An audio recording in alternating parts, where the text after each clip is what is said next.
목요 묵상쌤이나 제1장 말씀의 균형 두 번째 시간입니다.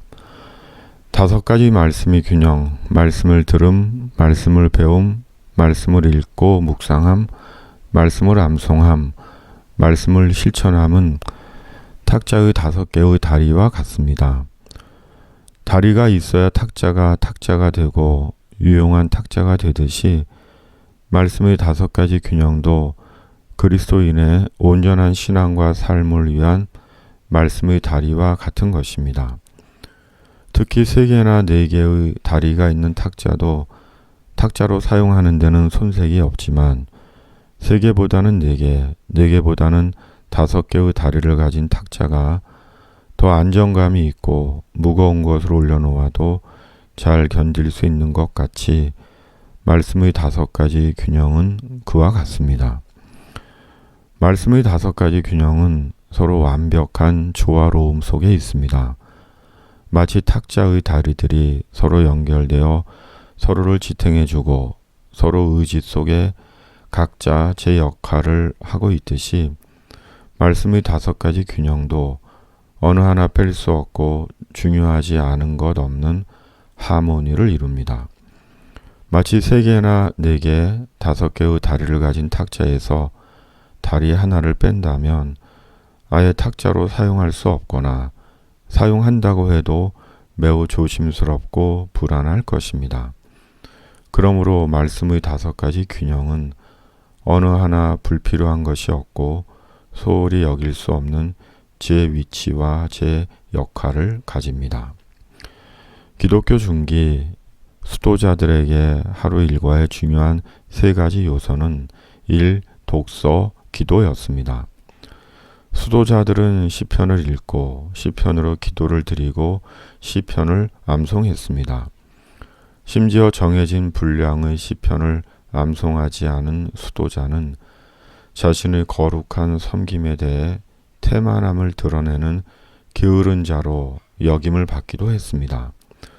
그만큼 수도자들에게 말씀은 수도 생활을 지탱하고 지속하게 하는 근간이고 기반이었습니다. 하나님을 향한 수도자들의 신앙의 여정과 헌신은 말씀에 기초하고 있었다고 볼 수 있습니다. 말씀은 그리스도인의 믿음의 내용입니다. 그리스도인은 말씀을 믿습니다.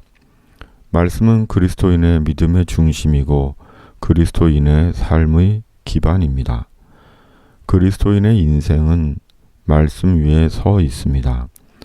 그러므로 균형 있게 말씀의 옷을 입고 온전한 그리스도인으로 살아가야 합니다. 말씀의 균형 첫 번째, 말씀을 들음입니다. 성경은 들으라는 말씀을 셀 수 없이 합니다.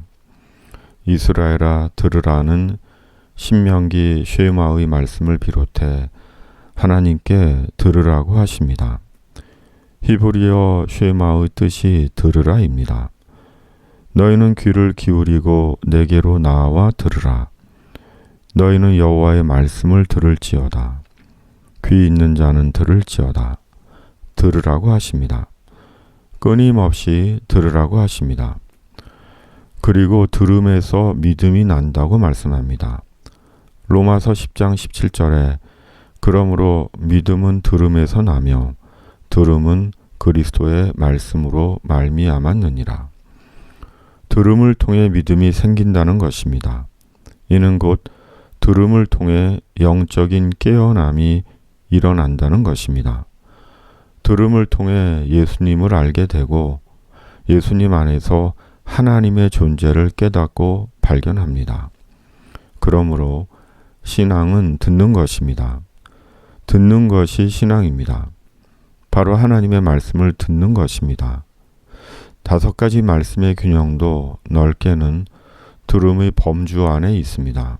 그러므로 말씀을 들어야 합니다. 성경 본문을 통해 듣고 설교를 통해 들어야 합니다.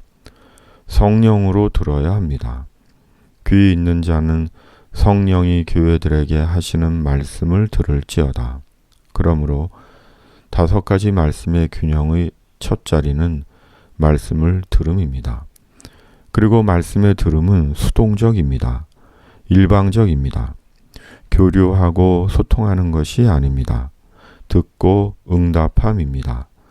순종을 요구하는 들음입니다. 그러기에 말씀을 들음에는 때때로 내 생각이나 상식, 바람과 다를 수 있습니다. 토머스 머튼은 이런 사실을 그의 책 구원의 빛에서 이렇게 말합니다. 우리는 결코 성서를 제대로 이해할 수 없다. 그 어느 것도 소홀히 다루어져서는 안 된다.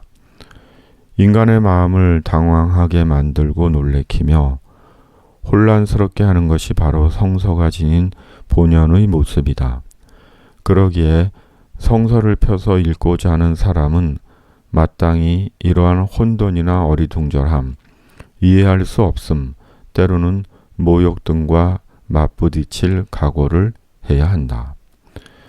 말씀을 듣는다는 것은 유익한 강연이나 도덕적인 가르침을 듣는 것이 아닙니다. 떠도는 세상적인 이야기나 재미난 만담을 듣는 것이 아닙니다. 선포로서의 하나님의 말씀을 듣는 것입니다. 들음의 무게와 깊이와 높이가 여기에 있습니다. 말씀에 집중해야 하는 이유입니다. 이 말씀을 매일 듣는 것입니다. 매일 양식처럼 매일 먹고 취해야 하는 것입니다. 5가지 말씀의 균형 두 번째는 말씀을 배움입니다. 성경은 배워야 하는 말씀입니다. 배움을 통해 말씀에 대한 온전한 이해와 건강한 신앙을 형성합니다. 구체적인 삶의 적용과 실천이 이루어집니다. 말씀을 가르치고 배우는 교육은 하나님께서 교회 안에 두신 하나님의 질서입니다. 주의 성도를 온전하게 하고 교회를 세우는 하나님의 방법입니다. 그러나 너는 배우고 확신한 일에 거하라. 너는 내가 누구에게서 배운 것을 알며 또 어려서부터 성경을 알았나니 성경은 능히 너로 하여금 그리스도 예수 안에 있는 믿음으로 말미암아 구원에 이르는 지혜가 있게 하느니라. 모든 성경은 하나님의 감동으로 된 것으로 교훈과 책망과 바르게 함과 의로 교육하기에 유익하니 이는 하나님의 사람으로 온전하게 하며 모든 선한 일을 행할 능력을 갖추게 하려 함이라. 에디오피아 여왕 간다게의 모든 국고를 맡은 관리인 네시가 예배하러 예루살렘에 왔다가 돌아가는 길에 수레에서 선지자 이사야의 글을 읽었습니다. 그때 성령께서 전도자 빌립에게 네시가 타고 있던 수레로 가까이 나아가라고 지시하셨습니다. 그리고 빌립이 네시에게 읽는 것을 깨닫느냐고 물었습니다. 그러자 네시가 대답했습니다. 지도해주는 사람이 없으니 어찌 깨달을 수 있느냐. 그리고 빌립은 그 말씀의 의미를 가르쳐 설명해 주었습니다. 그리고 에디오피아 네시는 물이 있는 곳이 나오자 세례를 받았습니다. 말씀을 배울 때 말씀의 풍성한 비밀이 드러나고 의미가 확실해집니다. 신앙이 성장하고 부요해지며 견고해집니다. 그리고 말씀을 배움은 상호적입니다. 묻고 답하고 소통을 합니다.